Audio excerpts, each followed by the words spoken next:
Kajian Kitab.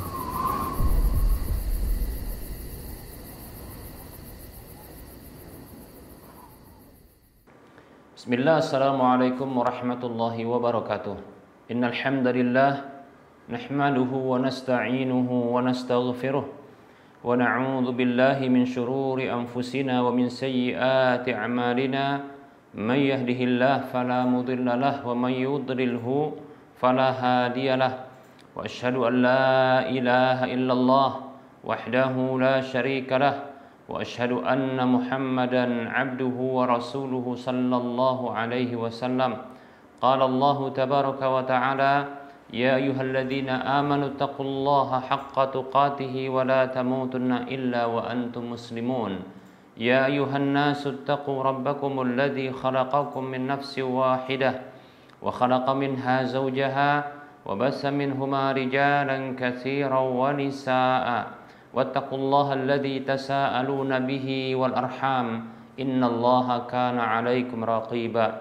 يا أيها الذين آمنوا اتقوا الله وقولوا قولا سديدا يصلح لكم أعمالكم ويغفر لكم ذنوبكم ومن يطع الله ورسوله فقد فاز فوزا عظيما. أما بعد فإن أصدق الحديث كتاب الله وخير الهدى هدى رسول الله صلى الله عليه وسلم وشر الأمور محدثاتها وكل محدثة بدعة وكل بدعة ضلالة وكل ضلالة في النار.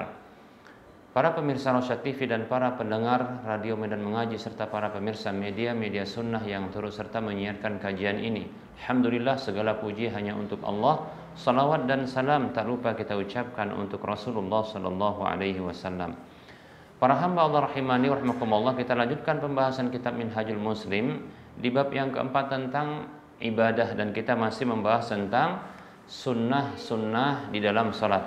Baik para hamba Allah rahimani wa rahimakumullah, pada pertemuan sebelumnya sudah kita sebutkan bahwasanya sunnah dalam salat itu ada yang berupa bacaan dan ada yang berupa gerakan. Pembahasan tentang sunnah-sunnah dalam salat berupa bacaan sudah berlalu, dan berikutnya kita akan lanjutkan pembahasan tentang sunnah-sunnah dalam salat berupa gerakan. Pada pertemuan yang lalu juga sudah kita sebutkan di antara sunnah yang dilakukan di dalam salat, bahkan ini sebelum salat, yaitu menjadikan adanya pembatas ya di depan salat ketika salat. Kemudian yang kedua adalah mengangkat tangan, kedua tangan ketika takbiratul ihram, ketika ruku, ketika bangkit dari ruku, dan ketika bangkit dari rakaat kedua menuju rakaat ketiga, demikian. Dan juga dianjurkan, namun dalam bentuk jarang-jarang, sesekali dilakukan, yaitu setiap kali hendak merunduk, demikian pula setiap kali hendak bangkit dari posisi merunduk tadi, dianjurkan untuk mengangkat kedua tangan. Baik para hamba Allah rahimani wa rahimakumullah, hendaknya ketika kita memahami perkara-perkara yang sunat-sunat ini, kita tidak menyepelekannya, kita tidak mengabaikannya, kita tidak dengan mudah mengabaikan dan membiarkannya, namun kita malah bersemangat untuk melakukannya, karena ini yang dicontohkan oleh Nabi Shallallahu Alaihi Wasallam, dan kita disyariatkan untuk mengikuti dan meneladani Nabi kita Muhammad Shallallahu Alaihi Wasallam, baik itu dalam perkataan beliau maupun di dalam gerakan atau perbuatan-perbuatan beliau. Kecuali apa yang menjadi kekhususan bagi beliau, maka tidak boleh bagi kita untuk mengikuti beliau. Baik para hamba Allah rahimani wa rahimakumullah, berikutnya adalah meletakkan tangan kanan di atas tangan kiri di atas dada, seperti ini, demikian. Jadi ketika Allahu Akbar, ini meletakkan tangan kanan di atas tangan kiri di atas dada, demikian. Nah, ini berdasarkan hadis Sahal ibnu Sa'ad radhiyallahu anhu, qala, ia mengatakan, kana nasu yu'maruna an yad'a ar-rajulu yada al-yumna ala dira'ihi al-yusra fi sholati. Hadis ini hadis yang dikeluarkan oleh Imam Bukhari dan Imam Malik dalam Muwatta'nya. Kata Sahal ibnu Sa'ad radhiyallahu anhu, dahulu orang-orang, yaitu para sahabat radhiyallahu anhum ajma'in, mereka diperintahkan untuk meletakkan, ya, seseorang yang sholat itu meletakkan tangan kanannya di atas tangan kirinya, ya, dhira' itu ini, ya, tangan kirinya dalam sholat, demikian. Kemudian ada hadis dari Wa'il ibn Hujr. Ada hadis dari Wa'il ibn Hujr radhiyallahu anhu yang mengatakan, "Shallaitu ma'a Rasulillah sallallahu alaihi wasallam wa wada'a yadahu al-yumna ala yadihi al-yusra ala sadrihi." Hadis ini hadis yang dikeluarkan oleh Imam Ibnu Khuzaimah dan disahihkan oleh Syekh Al-Albani rahimahullahu taala dalam Irwaul Ghalil. Kata Wa'il ibn Hujr radhiyallahu anhu, salah seorang sahabat Nabi sallallahu alaihi wasallam, "Aku pernah salat bersama Rasulullah sallallahu alaihi wasallam dalam kondisi beliau meletakkan tangan kanan beliau di atas tangan kiri beliau di atas dada beliau." Demikian, ya. Jadi beliau itu dikabarkan oleh Wa'il bin Hujr radhiyallahu anhu meletakkan tangan kanan di atas tangan kiri di atas dada. Demikian. Baik, sunnah berikutnya para hamba Allah rahimani wa rahmakumullah adalah melihat tempat sujud. Melihat tempat sujud berdasarkan hadis dari Ibunda Aisyah radhiyallahu anha, beliau mengatakan, "Lamma dakhala Rasulullah sallallahu alaihi wasallam al-Ka'bata ma khalafa basaruhu mawdi'a sujudihi hatta kharaja minha." Kata Ibunda Aisyah radhiyallahu anha, tatkala Rasulullah sallallahu alaihi wasallam masuk ke Ka'bah, tidaklah pandangan beliau itu beralih dari tempat sujud beliau sampai beliau itu keluar darinya.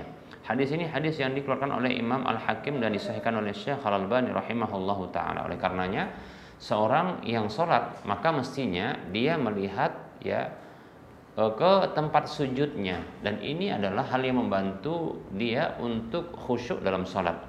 Coba bayangkan apabila dia mengarahkan pandangannya ke depan, sementara barangkali di depan itu banyak orang berlalu lalang, ya, maka tentunya ini akan membuat dia terganggu dalam konsentrasi atau kekhusyuan dalam sholatnya. Demikian, ya. Apalagi apabila dia menoleh ke kanan dan ke kiri. Demikian. Baik para hamba Allah rahimani wa rahimakumullah. Nah, sunnah di dalam sholat ini yaitu melihat tempat sujud. Nah, ini dikecualikan ketika dalam kondisi tasyahud, karena dianjurkan untuk, ya, melihat ke arah telunjuk kita ketika kita melakukan tasyahud. Wallahu taala alam. Hadisnya insyaallah taala akan datang tentang masalah tersebut. Kemudian para hamba Allah rahimani wa rahimakumullah, sunnah berikutnya ya di dalam salat adalah meluruskan punggung ketika ruku, ya, dan tidak mengangkat kepala atau lebih merundukkan kepala ketika ruku. Demikian. Menggenggam, ya, tangan ini menggenggam pada lutut sembari merenggang-renggangkan jari jemari, ya, dalam kondisi juga menjauhkan, ya, siku kita dari rusuk kanan dan kiri. Demikian.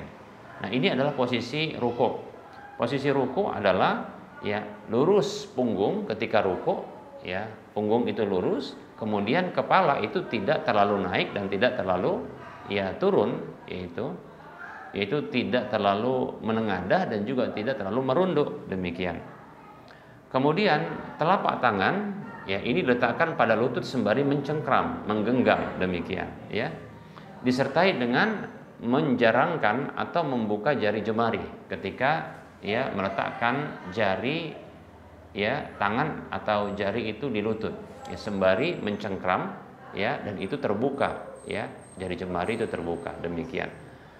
Nah, kemudian dalam kondisi juga menjauhkan, ya, siku kita ini, ya, itu dari rusuk kita. Demikian. Jadi tidak terlalu rapat juga,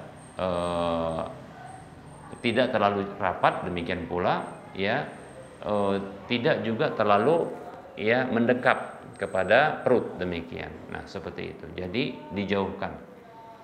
Nah, ini akan membantu sesungguhnya posisi lurusnya punggung kita ketika kita ruku. Berdasarkan beberapa hadis berikut ini, berdasarkan hadis Abu Humaid radhiyallahu anhu tentang tata cara salatnya Nabi sallallahu alaihi wasallam. Beliau menceritakan radhiyallahu anhu, wa idza raka'a amkana yadayhi min rukbatayhi thumma hasara dhahrahu hatta ya'tadila wa la yabqa mahdudaban. Hadis ini hadis yang dikeluarkan oleh Imam Bukhari dan Abu Daud.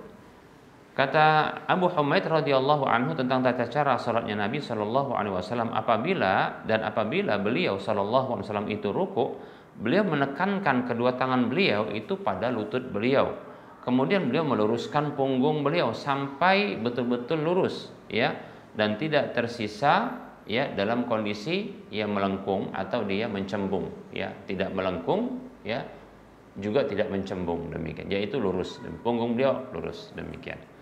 Dan ada pengkabaran dari Ibunda Aisyah radhiyallahu anha, beliau mengatakan, kana Rasulullah sallallahu alaihi wasallam idza raka'a lam yuskhis ra'sahu wa lam yusawwibahu walakin baina dzalika. Hadis ini hadis yang dikeluarkan oleh Imam Muslim dan Abu Daud. Kata Ibunda Aisyah radhiyallahu anha, dahulu Rasulullah sallallahu alaihi wasallam apabila beliau ruku, beliau tidaklah ya merundukkan kepala beliau, juga tidaklah menengadahkan kepala beliau, demikian. Akan tetapi di antara itu, jadi lurus kepala beliau, demikian, ya. Dan dalam hadis Abu Humaid disebutkan radhiyallahu anhu, summa raka'a sallallahu alaihi wasallam fa wada'a yadayhi ala rukbatayhi ka'annahu qabidun 'alaihima wa watara yadayhi fatajafa an jambayhi.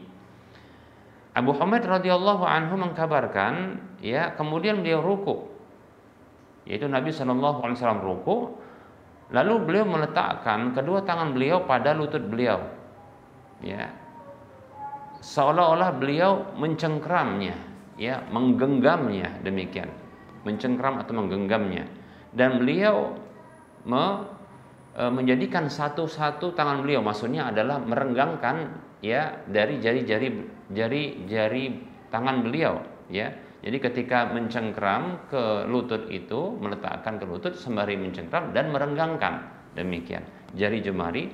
Lalu beliau itu, ya, menjauhkan, ya, dari dua rusuk beliau, yaitu siku itu dijauhkan dari dua rusuk, demikian.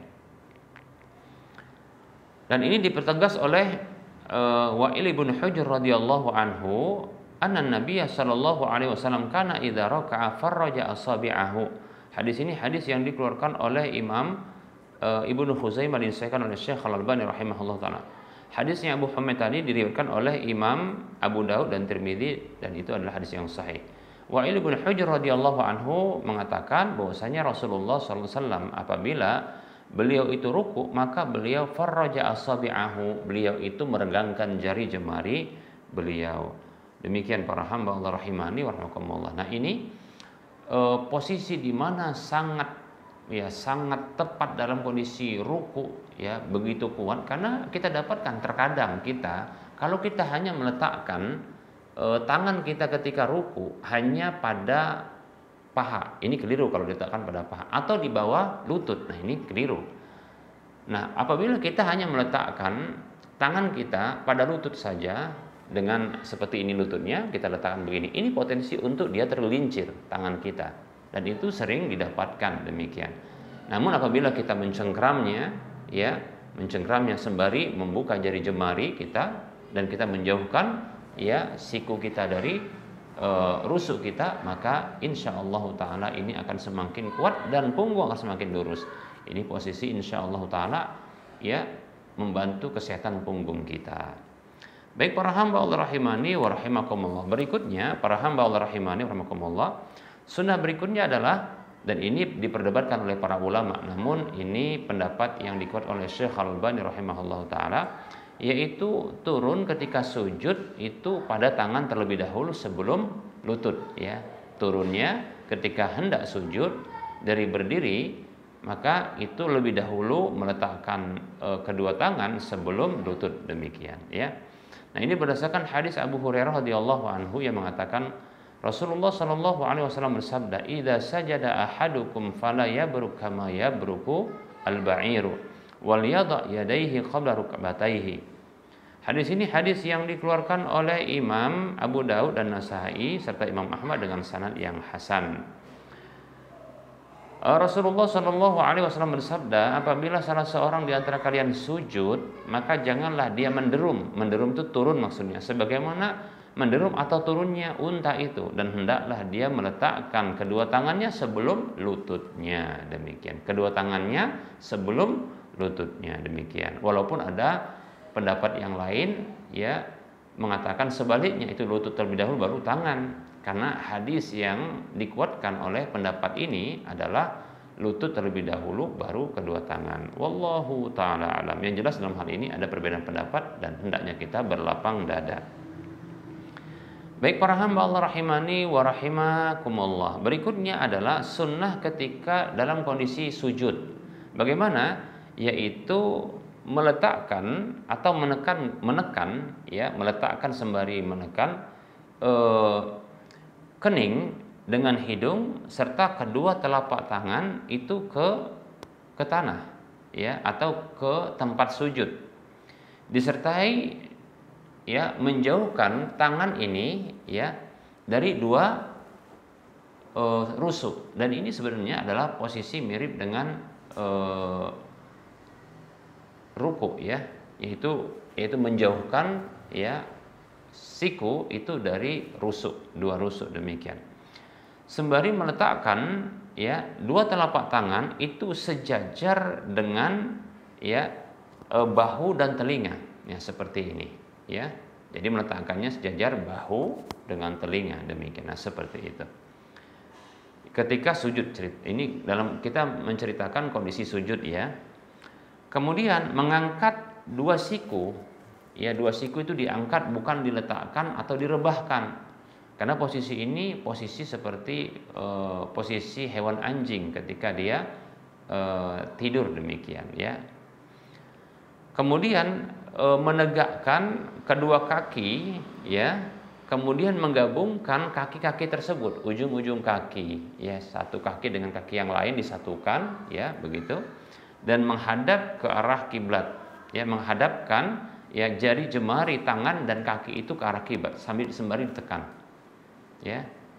Baik, nah mana dalilnya? Berikut ini hadis dari Abu Humaid radhiyallahu anhu yang mengatakan tentang tata cara salat Nabi sallallahu alaihi wasallam.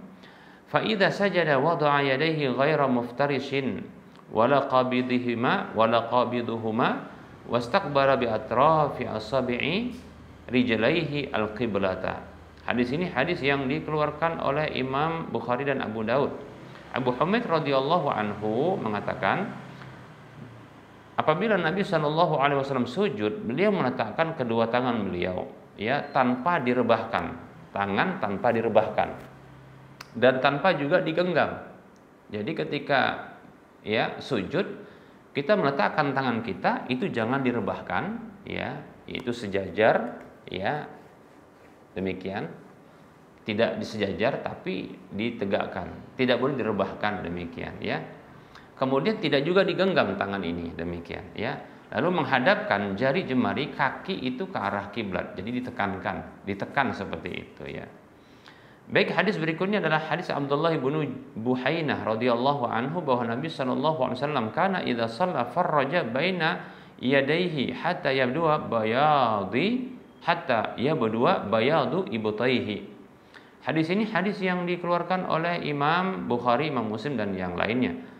Kata Abdullah bin Buhainah radhiyallahu anhu bahwa Nabi sallallahu alaihi wasallam dahulu apabila beliau salat, maka beliau itu farraja baina yadayhi, beliau itu merenggangkan atau menjauhkan ya kedua tangan beliau, itu menjauhkan ya, maksudnya menjauhkan itu dari rusuk, demikian, sampai nampak putihnya ketiak beliau. Nah, seperti itu ya. Tapi maksudnya jangan sampai ketika salat berjamaah, nah ini membuat orang lain terganggu ya. Yang jelas jangan sampai direbahkan, demikian ya. Kemudian ada hadis Rasulullah bersabda sallallahu alaihi wasallam, "Idza sajadta fadha kaffaika warfa' mirfaqaika." Hadis ini hadis yang dikeluarkan oleh Imam Muslim. Nabi kita Muhammad sallallahu alaihi wasallam dia bersabda, "Apabila engkau sujud, maka letakkanlah kedua telapak tanganmu dan angkatlah kedua sikumu." Jadi tidak direbahkan, demikian. Dalam hadis Abu Humaid radhiyallahu anhu, beliau mengatakan, "Kana idza sajada sallallahu alaihi wasallam amkana anfahu wa jibhatahu minal ardi wa nahayadaihi an jambaihi wa wada'a kaffaihi hadwa mankibaihi." Hadis ini hadis yang dikeluarkan oleh Imam Ibnu Khuzaimah dan Tirmidzi. Kata Abu Humaid radhiyallahu anhu, dahulu Rasulullah sallallahu alaihi wasallam apabila beliau sujud, beliau menekan hidung beliau dan kening beliau ke tempat sujud, ya, bumi atau tempat sujud. Dan beliau menjauhkan kedua tangan beliau dari rusuk beliau dan meletakkan kedua telapak tangan beliau itu setentang atau sejajar dengan bahu beliau, demikian, ya.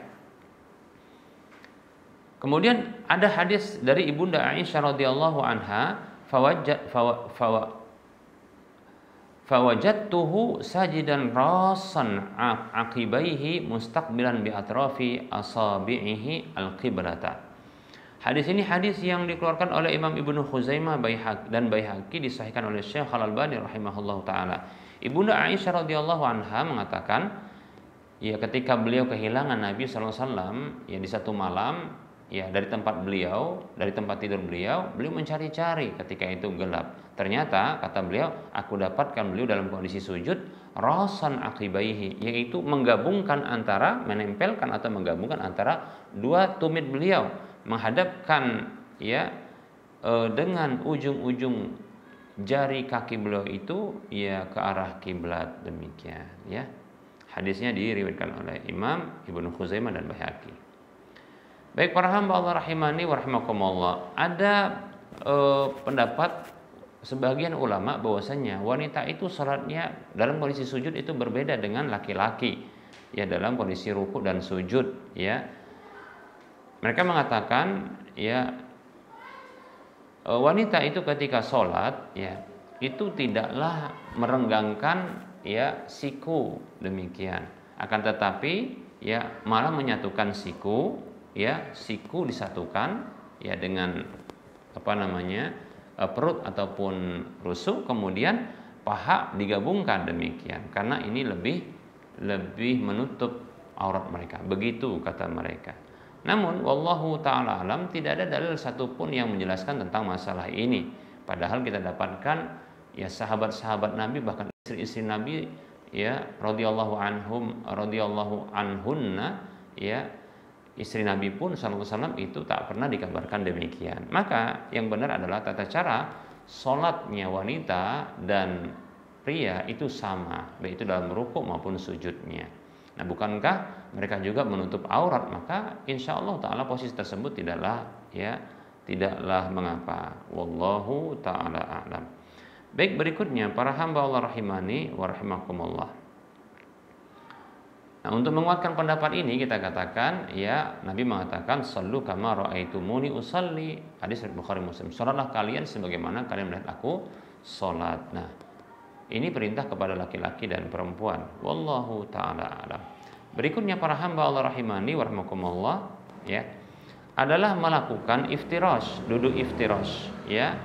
Iftirash yaitu menegakkan kaki kanan, ya, telapak kaki kanan, kemudian menduduki kaki kiri, ya, ketika duduk di antara dua sujud. Ini namanya duduk iftirash, demikian, ya. Dari Ibunda Aisyah radhiyallahu anha, beliau mengatakan, wa kana yafrishu rijlahul yusra wa yansibu, ya, rijlahul yumna. Hadis ini hadis yang dikeluarkan oleh Imam Muslim dan Abu Daud. Kata Ibunda Aisyah radhiyallahu anha, dahulu Rasulullah SAW itu menduduki kaki kiri beliau dan merebahkan kaki kiri beliau lalu mendudukinya, ya, dan menegakkan kaki kanan beliau, demikian. Nah, demikian pula, ya,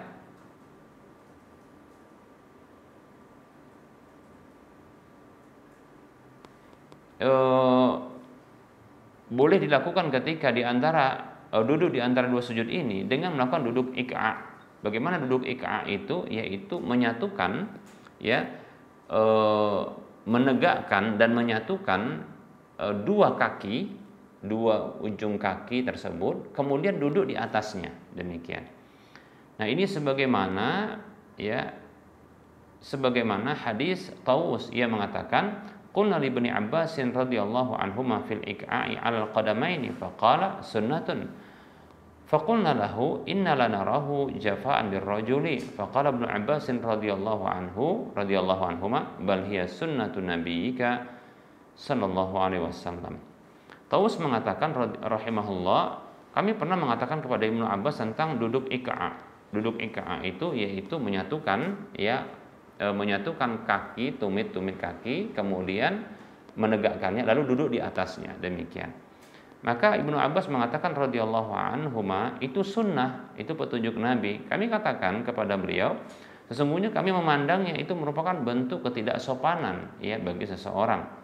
Maka Ibnu Abbas mengatakan radhiyallahu anhuma, bahkan itu sunnah Nabi kalian sallallahu alaihi wasallam. Hadisnya diriwayatkan oleh Imam Muslim dan Abu Daud. Kemudian Abu Zubair rahimahullahu taala, ia mengatakan annahu ra'a Abdullah ibn Umar radhiyallahu anhuma idza sajada hina yarfa'u ra'sahu min as-sajdatil ula yaq'udu ala atrafi asabi'ihi wa yaqulu innahu minas sunnati. Hadis ini hadis yang dikeluarkan oleh Imam Muslim, Abu Daud dan At-Tirmidzi. Abu Zubair rahimahullahu taala mengatakan bahwasanya ia pernah melihat Abdullah bin Umar radhiyallahu anhuma, ya, tatkala beliau sujud, ya, tatkala sujud, ya, ketika mengangkat kepala bangkit dari sujud yang pertama itu, beliau duduk, ya, di atas, ya, ujung-ujung dari jari jemari kaki beliau, dan sembari mengatakan sesungguhnya ini termasuk sunnah, demikian, ya. Baik para hamba Allah rahimani wa rahmakumullah. Kemudian, ya, berikutnya sunnah berikutnya adalah memperpanjang duduk di antara dua sujud, ya, memperpanjang duduk. Ini berdasarkan, ya, pengkabaran dari Anas bin Malik bahwasanya ini petunjuk Nabi sallallahu alaihi wasallam. Anas bin Malik radhiyallahu anhu mengatakan, kana Rasulullah sallallahu alaihi wasallam yaq'udu baina sajadataini hatta naqula qad auhama. Dahulu Rasulullah sallallahu alaihi wasallam, ya, duduk di antara dua sujud sampai-sampai kami mengatakan, ya, beliau itu mungkin lupa, ya. Hadis saking panjangnya, ya, hadis riwayat Muslim. Beliau sedang berpikir qad auhama, yaitu memikirkan sesuatu yang barangkali ada yang terlupakan, demikian. Nah, seperti itu, ya.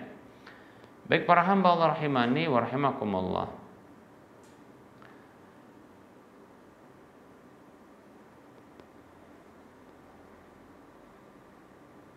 Dalam hadis yang lain, ya, Sabit mengatakan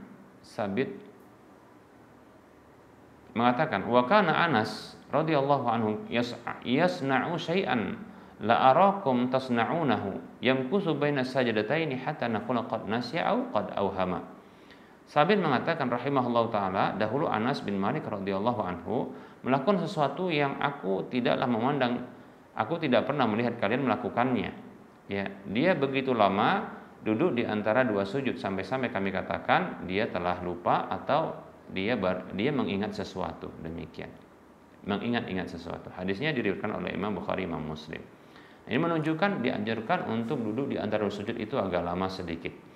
Kemudian para hamba Allah rahimani wa rahmakumullah, di antara sunnah Nabi sallallahu alaihi wasallam adalah duduk setelah sujud sebelum berdiri ke rakaat berikutnya, ya, ke rakaat kedua dan keempat, disebut dengan, ya, jalsatul istirahah, yaitu duduk istirahat. Dianjurkan, ya, setelah sujud, ya, yang kedua maupun yang keempat, ya,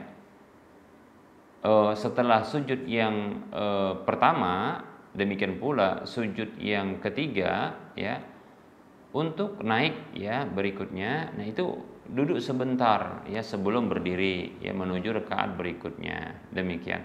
Dalilnya adalah berikut ini, hadis Malik bin Huwairis radhiyallahu anhu annahu ra'a an-nabiy sallallahu alaihi wasallam yusalli fa idza kana fi witrin min salatihi lam yanhad hatta yastawi qa'idan.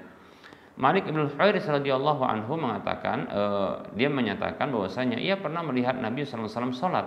Maka tatkala beliau sallallahu alaihi wasallam di dalam bilangan ganjil dari salat beliau itu tidaklah naik sampai beliau duduk ya tenang, duduk lurus begitu ya.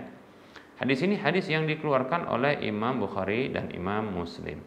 Baik para hamba Allah rahimani wa rahimakumullah, sunnah berikutnya dalam salat terkait dengan tindakan dan gerakan adalah bertumpu pada tempat sholat ya dengan tangan ketika bangkit menuju rakaat berikutnya. Jadi bertumpunya ini diriwayatkan bisa dengan tangan seperti ini, bisa juga dengan menggenggam seperti itu ya. Berdasarkan hadis Malik bin Huwairis radhiyallahu anhu, ala uhadditsukum an salati Rasulillah sallallahu alaihi wasallam, maukah aku ceritakan kepada kalian tentang salatnya Rasulullah sallallahu alaihi wasallam.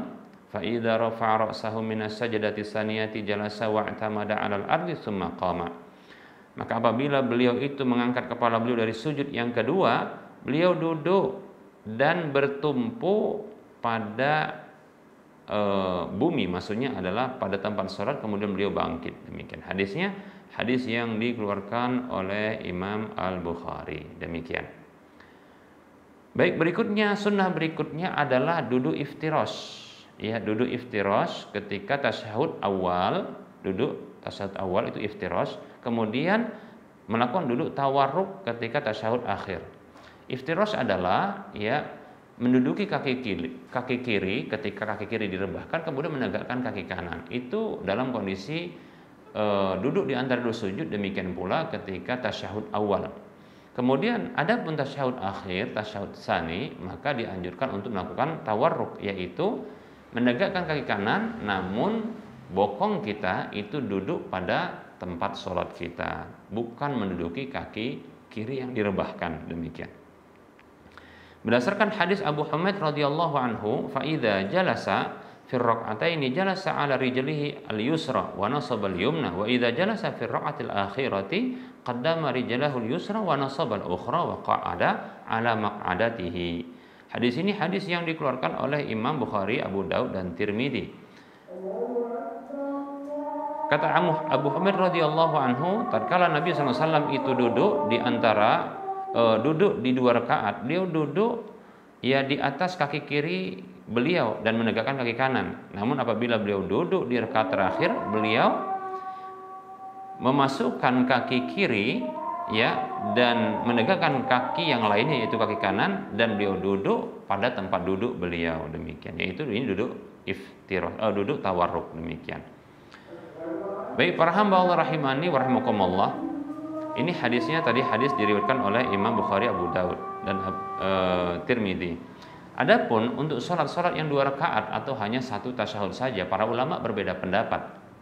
Ya, pendapat yang kuat wallahu taala alam adalah duduknya dengan duduk iftirash, walaupun ada pendapat yang lain yang mengatakan duduknya harus dengan tawarruk. Demikian. Nah, pendapat yang kuat adalah pendapat duduknya dengan iftirash untuk salat dua rakaat yang duduk tasyahudnya cuma sekali saja. Demikian. Maka di sini duduknya adalah iftirash bukan tawarruk menurut pendapat yang kuat. Walaupun kita harus berlapang dada ketika ada perbedaan pendapat yang menyatakan bahwasanya duduknya harus tawarruk. Dalilnya adalah hadis Ibunda Aisyah radhiyallahu anha tentang tata cara salat Nabi sallallahu alaihi wasallam. Dia mengkabarkan, wa kana yaqulu fi kulli rak'ataini at-tahiyyata wa kana yafrisu rijlahu al-yusra wa yansibu rijlahu al-yumna. Dahulu Nabi sallallahu alaihi wasallam membaca at-tahiyyat di setiap dua rakaat, dan beliau melakukan iftirash, yaitu dengan merebahkan kaki kiri lalu mendudukinya dan menegakkan kaki kanan beliau. Demikian. Hadisnya diriwayatkan oleh Imam Muslim. Demikian. Baik para hamba Allah rahimani wa rahimakumullah, yang terakhir akan kita bahas adalah terkait dengan memberikan isyarat dengan telunjuk. Demikian. Ketika tasyahud, baik itu tasyahud awal maupun tasyahud akhir. Nah, syariatnya adalah memberikan isyarat itu ketika di awal sholat. dari awal tasyahud tersebut. Demikian. Jadi ketika duduk tasyahud, maka kita dianjurkan untuk memberikan isyarat. Ya, bukan ketika asyhadu alla ilaha illallah wa asyhadu anna muhammadar rasulullah baru memberikan isyarat, demikian. Tidak, tapi dari awal. Walaupun ada pendapat demikian dan kita harus berlapang dada dalam masalah ini, namun pendapat yang kuat adalah melakukan isyarat itu dari semenjak awal tasyahud, demikian. Dan dianjurkan ketika itu adalah mengarahkan pandangan ke arah telunjuk yang kita sedang berisyarat tersebut. Berdasarkan hadis Abdullah ibnu Umar radhiyallahu anhuma, anna Nabiy sallallahu alaihi wasallam kana idza jalasa fi sholati wada'a yadayhi ala rukbatayhi wa wada'a isba'ahu wa rafa'a isba'ahu al-yumna allati talil ibhama fada'a biha wa rama bi basarihi ilaiha wa yadahu al-yusra ala rukbatayhi al-yusra basitaha 'alaiha. Kata Abdullah bin Umar radhiyallahu anhu bahwasanya Nabi SAW apabila beliau duduk dalam sholat, beliau meletakkan tangan beliau pada kedua lutut beliau dan beliau mengangkat jari telunjuk beliau, yaitu jari setelah ibu jari beliau, demikian. Dan beliau berdoa ketika itu dan beliau mengarahkan pandangan beliau ke telunjuk tersebut dan meletakkan tangan kanan pada lutut meletakkan tangan kiri pada lutut kiri sembari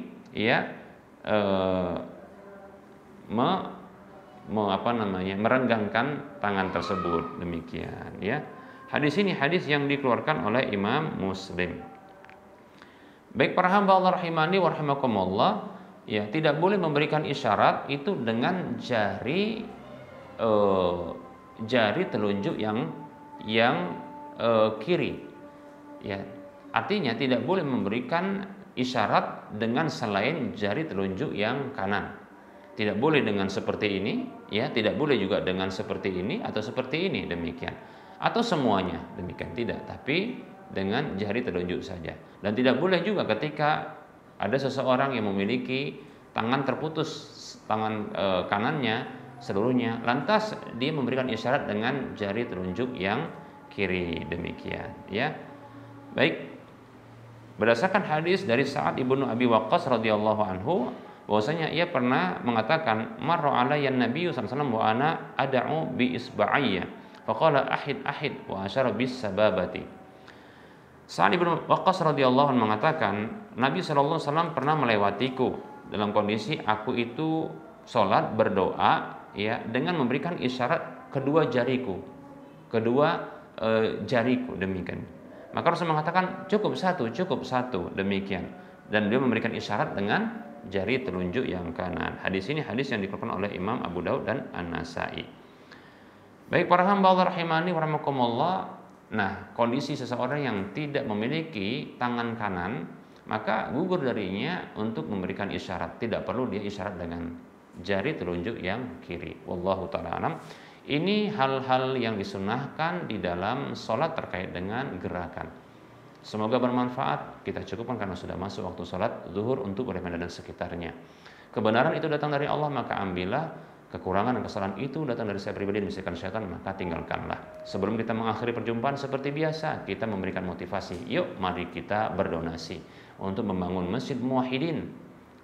Anda inginkan dapat masjid, dapat rumah di surga dengan membangun masjid, ya.